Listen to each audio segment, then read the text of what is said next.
फर्जी अभिलेखों द्वारा जमीन हड़पने के मामले में गिरफ्तार अभियुक्त ब्रिजेश कुमार अवस्थी की जमानत याचिका न्यायालय ने खारिज कर दी है। ब्रिजेश कुमार अवस्थी पर एफआईआर संख्या 799/2018 के अंतर्गत 409, 419, 420, 466, 467, 468, 471 और 120 बी आईपीसी के अंतर्गत थाना कोतवाली नगर जिला गोंडा में मुकदमा पंजीकृत किया गया था। इसी प्रकरण में ब्रिजेश कुमार अवस्थी ने सत्र न्यायालय गोंडा में जमानत के लिए आवेदन दिया था। इस एफआईआर में आरोप है कि अवस्थी ने शिकायतकर्ता की भूमि अपनी सास उषा देवी, पत्नी अशोक कुमार मिश्रा, निवासी सिविल लाइंस गोंडा के नाम पर फर्जी बैनामा कर हथियाने का प्रयास किया।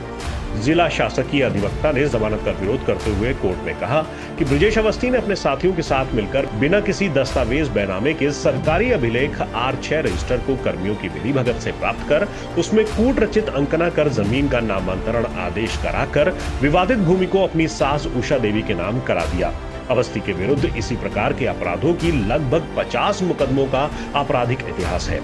अभियुक्त द्वारा रैकेट के माध्यम से पूरे गोंडा जिले के विभिन्न लोगों की संपत्ति को इसी प्रकार का अपराध कारित कर क्षति पहुंचाई गई है। सरकारी वकील ने यह भी बताया कि अवस्थी द्वारा कारित अपराध गंभीर प्रकृति का है। ऐसे में अभियुक्त को जमानत प्रदान किया जाना उचित नहीं है, जिसके बाद अवस्थी की जमानत याचिका कोर्ट द्वारा खारिज कर दी गई।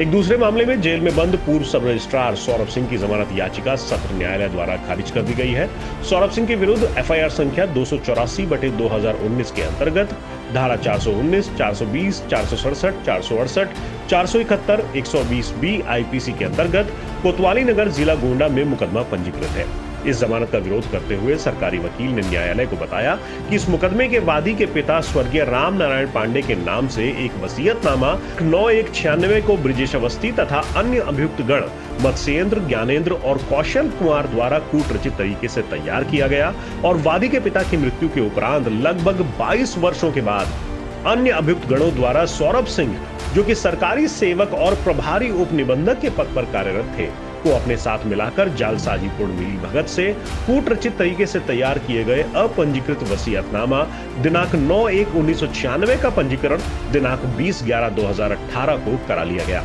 उन्होंने ये भी बताया कि अभियुक्त सौरभ सिंह जिन जिन निबंधन कार्यालयों में तैनात रहे हैं, वहां अपनी तैनाती के दौरान उनके द्वारा ऐसे सैकड़ों अपंजीकृत वसीयतनामों को धारा 40 के तहत वसीयतकर्ता के मृत्यु के पश्चात पंजीकरण तथा बैनामों को बैनामाकर्ता की अनुपस्थिति में उसकी मृत्यु के बाद किए हुए पंजीकरण सामने आए हैं। सरकारी वकील ने सौरभ सिंह की जमानत का विरोध करते हुए कहा कि सौरभ सिंह द्वारा एक जिम्मेदार पद पर रहते हुए समाज में संभ्रांत व दबे कुचले वर्गों के विरुद्ध माफियाओं से सांठगांठ करके